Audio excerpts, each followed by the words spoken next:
केंद्र सरकार corona virus के नए वेरिएंट ओमिक्रॉन को लेकर मिशन मोड पर काम कर रही है।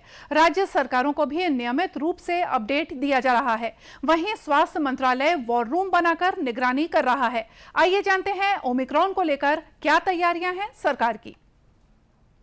जहां एक तरफ देश में ओमिक्रॉन के मामले बढ़ रहे हैं, वहीं इस चुनौती से निपटने के लिए केंद्र सरकार पिछले 1 महीने से मिशन मोड में काम कर रही है। प्रधानमंत्री नरेंद्र मोदी मौजूदा स्थिति पर नजर बनाए हुए हैं।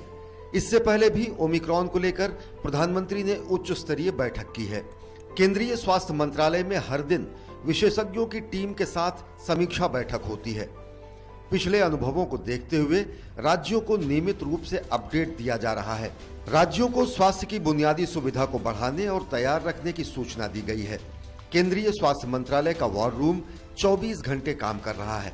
रात को भी स्वास्थ्य मंत्रालय के वरिष्ठ अधिकारी बैठकें करते हैं और केंद्रीय स्वास्थ्य मंत्री मनसुख मांडविया खुद रात में भी समीक्षा बैठक ले रहे हैं।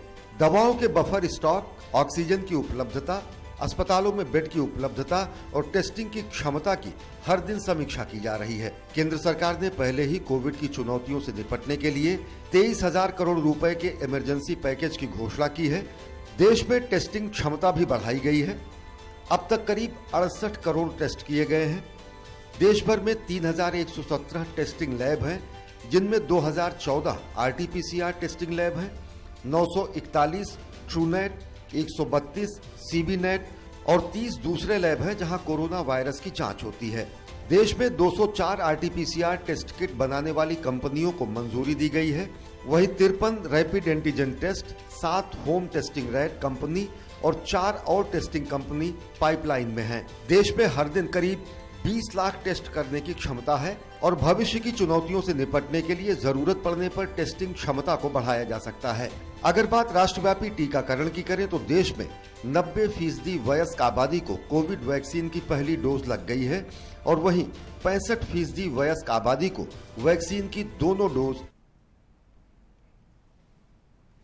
वहीं 15 से 18 वर्ष के बच्चों को सोमवार से कोवैक्सीन की डोज लगाई जाएगी। इसके लिए उन्हें आज से कोविन पोर्टल पर ऑनलाइन पंजीकरण कराना होगा। पंजीकरण के लिए स्कूल का पहचान पत्र या आधार कार्ड का उपयोग कर सकते हैं। इस आयु वर्ग के 6 से 7 करोड़ बच्चे कोवैक्सीन की डोज लेने के पात्र होंगे।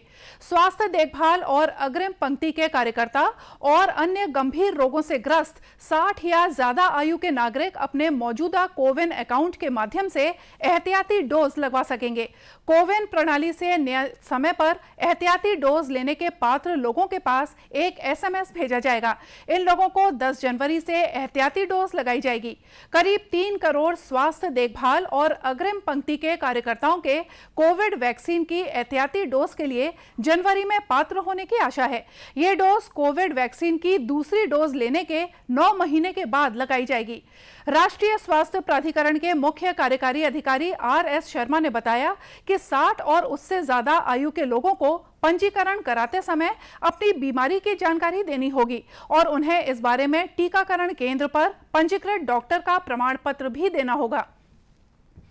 वहीं प्रदेश में भी पंजीकरण की प्रक्रिया शुरू हो गई है। रायगढ़ जिले में भी स्कूली बच्चों को आगामी 3 जनवरी से कोरोना टीका लगाने की तैयारियां शुरू हो गई हैं।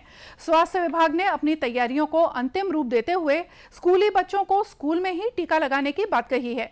जिले के CMHO SN केशरी ने बताया कि स्वास्थ्य विभाग लिस्ट बनाकर अलग अलग जगहों में कोरोना टीका लगाने की शुरुआत करेगा। तैयारियों को अंतिम रूप देने के बाद स्कूली बच्चों से ही टीके की शुरुआत होगी। स्कूल में ही जहाँ पढ़ते हैं वहाँ पे ही लगाया जाए तो उससे क्या होगा कि स्कूल में जगह भी है और कितने बच्चे हैं वो उस तरह की व्यवस्था हमको नहीं करनी पड़ेगी अलग से। और वैक्सीन गवर्नमेंट सप्लाई कर ही रही है। फ़िलहाल हमारे पास वैक्सीन भी काफ़ी मात्रा में है।